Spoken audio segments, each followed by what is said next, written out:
Mimi nimeshawaambia si watatu jamani.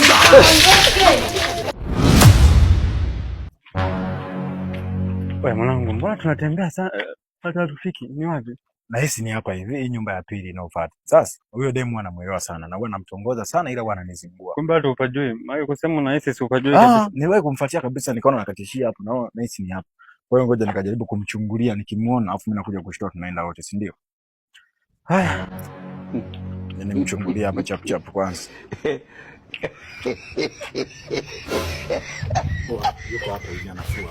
Anavaa kisingeli fulani hivi cha mabega. Kwa hiyo utakayemuona tu hapo ndio yeye. Kwa hiyo twende, sijui twende afu mimi nibaki au twende. Wewe kaongea, wewe nenda kuongea naye. Ukiwa unaongea naye, mimi ndio nakuja na jazilizia. Na unakuja na jazilizia.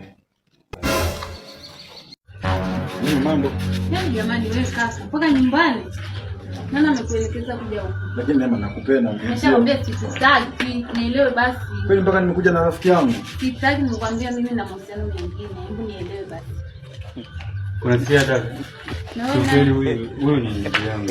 Yaani huyu ni ndugu yangu nimekuja naye. Basi si wako na unamjungua. Sasa kweli huyu ni ndugu yangu. Mimi nimeshawaambia si watatu jamani.